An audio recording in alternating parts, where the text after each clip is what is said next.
Past 2 years now. It was awesome. What was awesome about it? It was cool because I did so good. From little girls to teens in high school. When I went to the girls' state tournament and heard what the numbers have just been multiplying by, it's honestly amazing to see just from this year going from only 3 or so girls even attempting to try it out to now possibly having 9 next year. Girls are fighting for the chance to compete. In their corner, a coach who has spent years pushing, training, and advocating for them and inspiring others to do the same. I have Tatum Park, who's a 2-time high school champion for the Girls Coaches Association, and she's now back here from college helping me coach the little girls. And that's wonderful to me. That's what we need. We need to see those gaps being filled by these female leaders, but also I love it to see them to give back. It's just pushed me a lot to become a better wrestler, a better athlete, a better person, just everything in general. Together, they take us to the heart of their story.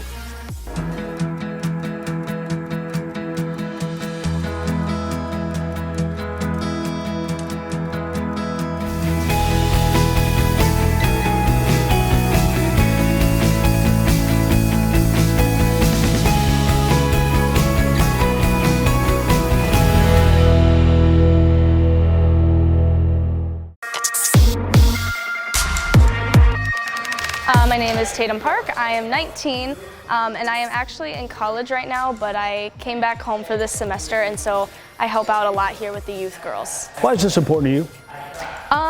I think it's always been important to me. I really like giving back to the girls because when I was growing up, I didn't have a lot of the opportunities that these girls had. So I think it's really important for them to see an older female who wants to actually help out, because they see the guys coaches all the time, and I feel like having a female role model is kind of helpful to them and will really push them to want to be a part of the sport more. How's the sport changed your life? You know, go back to the first championship that you won. Do you remember that moment? I don't. You don't remember? I really do not. I've wrestled for almost 11 years, so it's been a very long time. But wrestling has really changed my life. It's been a part of my life since I was in 4th grade, so I don't really know anything other than wrestling. Sure. It's just pushed me a lot to become a better wrestler, a better athlete, a better person, just everything in general. Well, we've heard the sport is growing for females in particular, right? So you got in early. Yes. Did you get any pushback? Did you think, well, this is kind of weird, I'm going to be a female wrestler? I don't think I ever really personally thought about that. I mean, I always knew, because there was a small group of us in Iowa that really started out. I always knew we weren't looked at the same as the boys, but I never thought bad about that. I just kept doing what I wanted to do because I loved the sport, so I never let it get to me. Have you wrestled any guys? I have. For as long as I've been wrestling the guys, but now in college, I just wrestle the girls. So when you got in the first time you went up to wrestle against a guy, did you see a look on his face like, oh crap, what am I gonna do? You know, I personally can't remember the moment, but there's still, throughout the years I've been wrestling, there have been a couple of those moments. Yeah. So where do you want to go with this sport? Where do you want this thing to take you?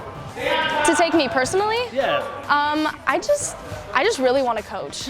I mean, I love the sport. I've been wrestling for a very long time, and I definitely want to keep wrestling, but coaching is my end game. It's what I really want to do. And you see these little girls, some of the bigger girls, but the little ones that you're taking at this very young age, right? You're kind of planting a seed. It's got to make you feel kind of cool to watch them grow. Yes, it really is. I mean, some of the girls today, it was really funny. Emmeline, one of our little ones, it was funny because she couldn't do a somersault, and she finally learned how to do a somersault, and she was so excited when she learned how to do it, and then she was learning how to do a backwards roll, and she was struggling. It was the cutest thing. But it's seeing those little things even like that, not just wrestling. It's incredible to see how much they want to be here and get better. She's working with Emma Lynn, who likes to be called Emma. She gives us a look at her career. It was awesome. What was awesome about it? It was cool because I did so good. I'm 6, I'm Emmy. And when did you start wrestling? When I was 4. What do you want to be someday? A dentist. A dentist? Uh-huh. All right. Help. That's helping people. Helping people? Yeah. Cool. Hey! You did Her dad, David Broderson, is helping too. His oldest sons, Julian and Noah, are both champions and wrestling in college. Noah led the way, and Julian, a 3-time state champion, has aspirations now for the Olympics. It's been a big part of our family since my older boys, at a young age, about the past 17 years. My sons have gone through the ranks. They're both wrestling in college now. Julian at Iowa State, Noah at Rochester, Minnesota. Both doing well up there. But they're kind of passing down that tradition to their little brother and sister. Emmeline, she's a little girl at heart. You know, she has wrestling in her blood. What are your goals for her? What do you hope she gets out of this sport? I just want her to have fun and make a lot of friends, and that's what this sport's really good at. Of course, winning's fun, but learning's even better. Has she won yet? Has she been able to hold up a trophy?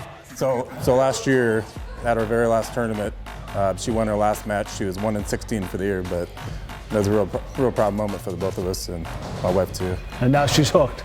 Yeah. She's got that competitive spirit that dad and his brothers have. She does. And Ann Moffitt, who doesn't mind a challenge of any kind and doesn't mind being the only girl out there, knowing that every athlete like her helps grow the sport that she loves. My name's Ani Moffitt. I've been wrestling now for 2 years. What got you into it?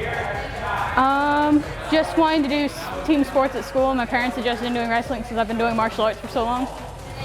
Did you find that you have a real talent for this? It didn't really hit me until this year that I had a talent for it, because my freshman year I had no girls to wrestle with, only guys. But this year, ever since I started getting into girls tournaments and such, it opened up my eyes to I actually had a talent for it. Do you think a lot of girls have been sort of missing out, not getting an opportunity to do this? Sort of, because they don't want to wrestle the guys, and so since they don't want to wrestle the guys, they don't come up and even try out the sport, which really sucks, because I know there's a lot of girls that would probably enjoy it, but they don't do it because they don't want to wrestle any guys. Is there still sort of a stigma, like girls in high school say, what, you wrestle and you wrestle against guys? Is there still a stigma out there for that? A little bit. It's not as bad probably as it was a couple years prior, but there still is that stigma that, oh my gosh, girls are wrestling guys, type thing. Coolest way to shut them up, though, is somebody who wins a championship, right? Bring home the medal? Yeah. It definitely opens up a lot more, especially at PV, since I've been the only girl in my freshman year, and then I ended up being one of the only girls this year that went out for the sport. What's it feel like? Do you have a special moment that has been your coolest moment so far? It's probably winning my first tournament this year at the Independence GV tournament. That probably was what really got me really motivated for this year overall. And what do you think it's going to take you in life? What do you hope to get out of this?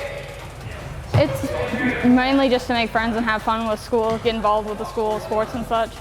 But it feels now that I'm a lot more involved into it due to the fact that I'm really trying to open up girls wrestling at my school. So Is it nice to see it grow at your school and around the country finally? it definitely is great to see it happen or grow, because when I went to the girls state tournament and heard what the numbers have just been multiplying by, it's honestly amazing to see just from this year going from only 3 or so girls even attempting to try it out to now possibly having 9 next year for our school.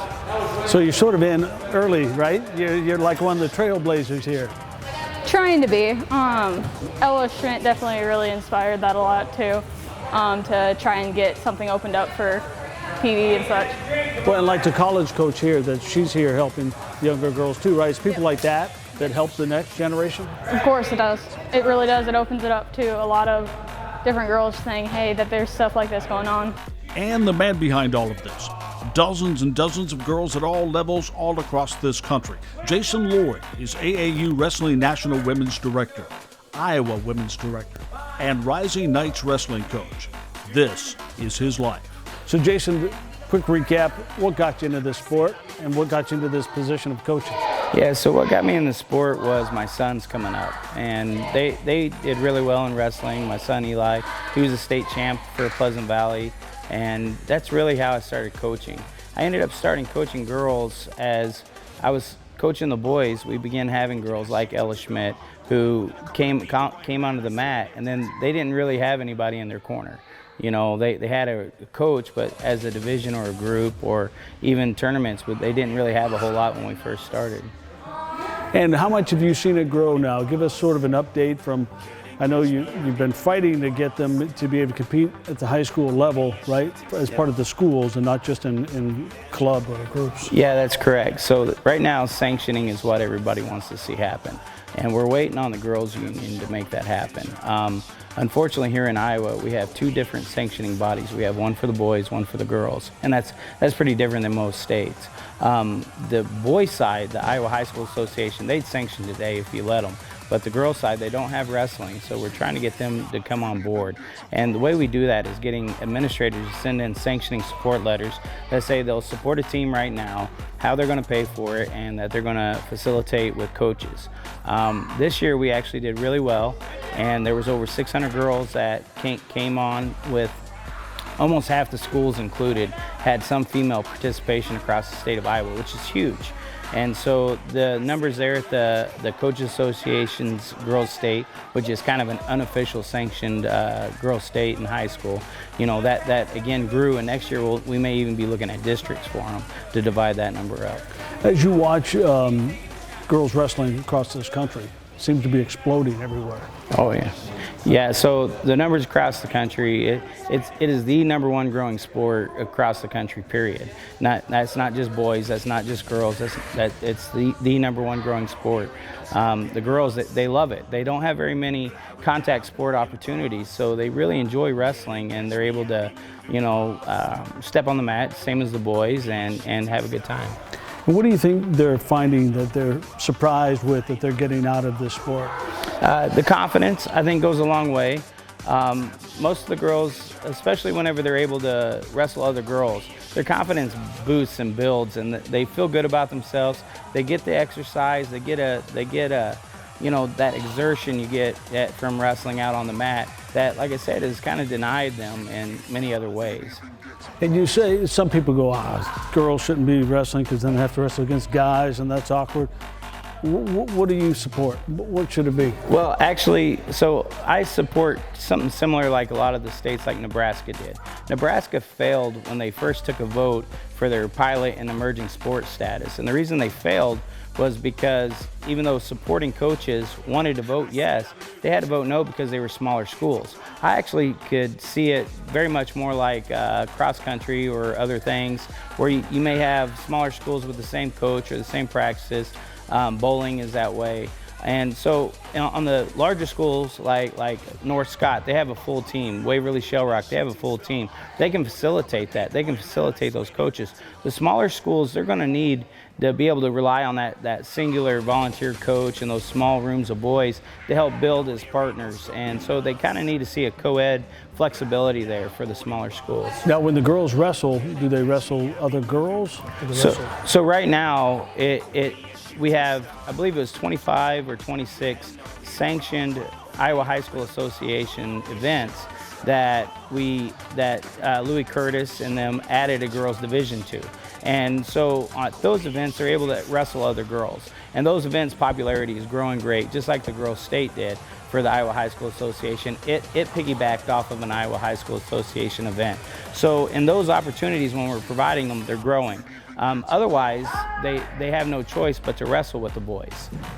And that kind of maybe holding back the sport a little bit for some guys, some parents maybe not wanting their daughter to wrestle against somebody. Yeah, absolutely. That right there is a threshold for many parents. Like our personal groups have grown and continue to explode when you offer that opportunity for the girls to wrestle other girls. What do you like most about this sport, and where do you see it growing from here? So what I like the most about the sport is you get what you earn.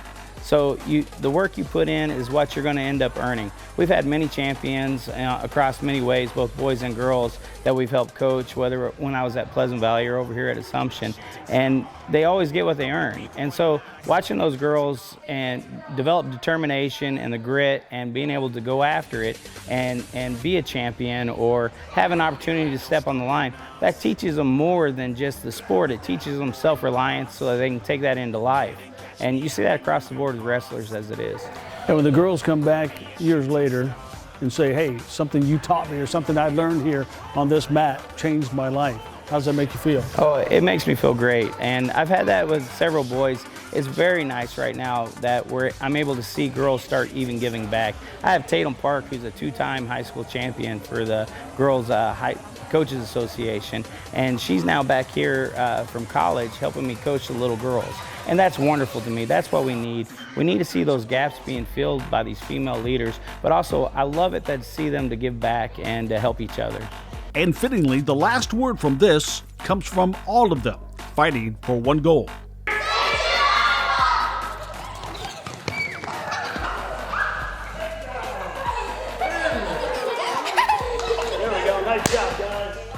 To help, you can share their story and subscribe to our channel too.